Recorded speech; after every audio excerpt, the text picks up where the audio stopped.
Donc il faut tenir compte de ces frais et il faut surtout pas les éluder parce que c'est quelque chose qui conditionne la façon dont est réalisée l'opération.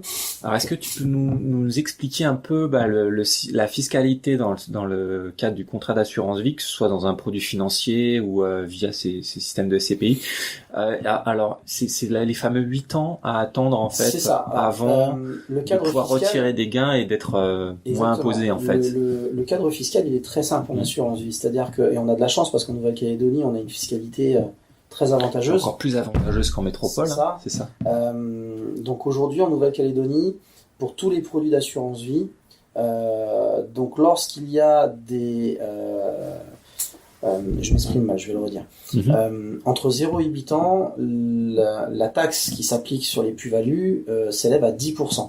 D'accord. 10%, donc on a 8% d'IRCDC et 2% de CCS, la contribution calédonienne de solidarité. D'accord. Et le premier, c'est comme une taxe en fait. C'est l'impôt sur. Ouais, bon, c'est un impôt. Ouais, enfin, je vais te dire quand même parce que c'est quand même important, mais. Ceci étant, 10%, ce qui est vraiment pas grand-chose. C'est très faible. Même avant 8 ans. Par exemple, tu vois, là, depuis le 1er janvier 2018, en métropole, on a le prélèvement forfaitaire unique qui a été voté, et qui donne un prélèvement de plus de 30% sur les plus-values réalisées. Donc c'est énorme. En Calédonie, on a cette chance d'avoir cette fiscalité avantageuse. Voilà, donc l'IRCDC, c'est l'impôt sur le revenu des créances, dépôts et cautionnement. D'accord. Impôt sur le revenu des créances, dépôts et cautionnement. Aujourd'hui en Calédonie, donc de 0 à 8 ans, lorsque tu réalises un rachat, donc un rachat c'est quand tu récupères des fonds de ton contrat, tu es taxé à hauteur de 10% sur les plus-values réalisées. Passé cette durée des 8 ans, il n'existe plus que la CCS. D'accord. Donc du coup, au-delà de 8 ans, on est imposable qu'à hauteur que de 2% des plus-values réalisées. Ouais, donc ce qui est vraiment... C'est extrêmement faible. C'est quasiment pas imposé, quoi. Exactement. Et aujourd'hui, au-delà de ça, ce qu'il faut voir encore, alors là, je vais vraiment très loin dans le temps, mais c'est un des piliers de l'assurance vie, c'est que les fonds sont exonérés de droits de succession. Donc aujourd'hui, quelqu'un qui va faire un investissement en assurance vie va rechercher des leviers fiscaux immédiats, des leviers financiers pour développer une performance, un patrimoine, un capital, mais on va également développer cette disposition successorale qui est justement que s'il arrive quoi que ce soit, si malheureusement la personne disparaît, elle organise déjà la transmission d'une partie de son patrimoine grâce au contrat d'assurance vie pour que ses enfants, son conjoint, ou toute personne, parce que l'assurance vie, globalement, on peut mettre qui on veut. Alors attention, je mets une aparté parce que on peut mettre qui on veut, mais c'est pas tout à fait vrai dans le sens où il y a toujours cette notion d'abus de droit qui est à respecter dans le droit français pour ne pas déshériter les enfants. Donc ça, c'est quelque chose qu'on développe aussi en détail.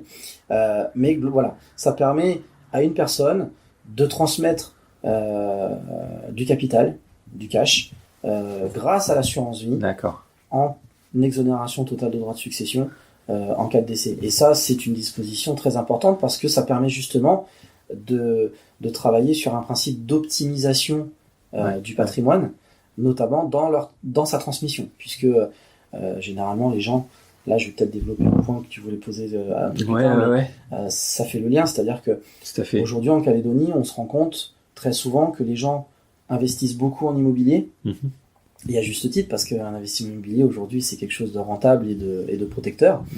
En même temps, les gens investissent très peu en financier. Pourquoi ? Parce que dans leur vision des choses, encore une fois, ils ne voient pas l'intérêt de le faire. Pour eux, c'est pas intéressant d'investir en financier alors qu'ils peuvent faire de l'immobilier, parce que l'immobilier, il constitue un patrimoine, l'argent est placé, les rendements sont intéressants. C'est pressenti souvent un peu plus sécuritaire et stable. Et puis souvent, on en revient toujours à cette idée aussi de préparer la retraite, c'est qu'ils se disent, moi, un bien immobilier, ça va me ramener des revenus, ça va me créer des compléments le jour où je serai à la retraite, et puis si j'en ai pas besoin, je peux le revendre, je récupère du capital. C'est tout à fait logique. Maintenant, la contrainte que l'on rencontre avec cette vision, c'est que le jour où malheureusement la personne disparaît, là on a une problématique majeure qui est donc la transmission du patrimoine. Parce que là, du coup, tout ce qui est fait en immobilier, ou en tout cas, pour généraliser, tout ce qui est fait hors cadre de l'assurance vie, tout rentre dans l'actif successoral. Et à ce titre, il y a les impôts sur la succession qui sont calculés sur la valeur globale du patrimoine qui constitue cet actif.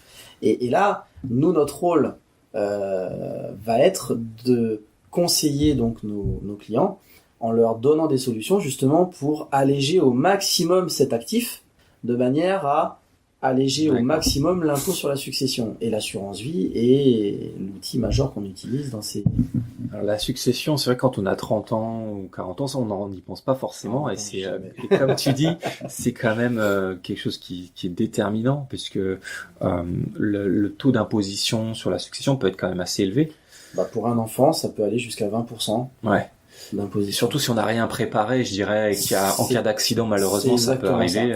Alors, c'est pour ça que je te disais, encore une fois, on va revenir sur ce bilan, sur cette analyse initiale, parce que nous, cette analyse, justement, va nous permettre de visualiser la situation dans sa globalité de nos clients et de faire émerger parfois des besoins que eux-mêmes n'avaient pas vus. En termes de protection, notamment, par exemple, de dire, voilà, aujourd'hui, moi, je pense par exemple à des gérants de société ou des patentés qui demain, s'ils se retrouvent en arrêt de travail ou si la société fonctionne plus ou si le patenté peut plus travailler, il y a plus de revenus, donc c'est des crédits immobiliers derrière. Alors oui, il y a des assurances de prêt, mais ça amène quand même une perte de revenus dans le foyer, donc c'est compliqué. Donc voilà, notre action va se réaliser à plusieurs niveaux. C'est-à-dire que dans cette idée d'optimisation patrimoniale, on va travailler tout un tas d'outils différents. Pas que l'assurance vie. Alors, l'assurance vie, je serais tenté de dire que l'assurance vie, c'est un mot qui regroupe plusieurs outils différents. C'est déjà un package qui est déjà, on va dire, calibré. Alors, où il y a des choses qui sont déjà un peu organisées. Je vais pas utiliser le terme package, parce que le package, ça sous-entend que c'est un ensemble de produits qu'on a en même temps. Non. Là, on va avoir plusieurs outils différents qu'on va utiliser en fonction des besoins. Quelqu'un qui va vouloir protéger ses enfants, par exemple, ou sa famille, on va travailler les contrats d'épargne qui vont permettre de faire des capitalisations à long terme, mais on va également travailler des produits de prévoyance pour amener une protection immédiate. Parce que l'intérêt des produits de prévoyance, c'est que on provisionne un capital par rapport à une cotisation. Et là, cette provision, elle est là. Il arrive quelque chose 2 mois après, la personne, elle est protégée. Donc, ça amène tout de suite cette idée de protection. Ça, la prévoyance, c'est un contrat à part ou ça rentre C'est un contrat à part. Ça, c'est un contrat à part. C'est pas l'assurance vie, là. C'est toujours de l'assurance vie. Ah, d'accord, t'es quand même Si tu veux, dans l'assurance vie, on a plusieurs outils différents. On va avoir des contrats de prévoyance individuelle, qui sont des produits de protection, en cas de décès, en cas d'arrêt de travail, pour garantir des salaires, ce genre de choses. On va avoir les contrats d'épargne. Donc là, les contrats d'épargne, ça va être ceux dont on parlait tout à l'heure, donc les produits d'investissement. D'accord. Voilà, encore une fois, c'est quelque chose. C'est pour ça que je te disais en tout début d'entretien, c'est le champ des possibles. Ce qui fait la richesse de notre métier, c'est cette marge de manœuvre. Quand on voit quelqu'un, en fait, on développe tellement de choses.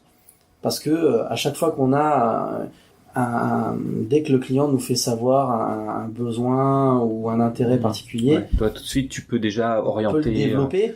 Mais dans le développement, en fait, on aborde tout un tas de sujets différents et on se rend compte au final que tous ces différents outils sont complémentaires. Alors, est-ce que je pourrais revenir sur la succession? Alors effectivement, il y a des milliers de cas possibles. Si on est célibataire, si on est marié, si on est pacsé, si on a des enfants ou pas d'enfants. Effectivement, il y a énormément de possibilités.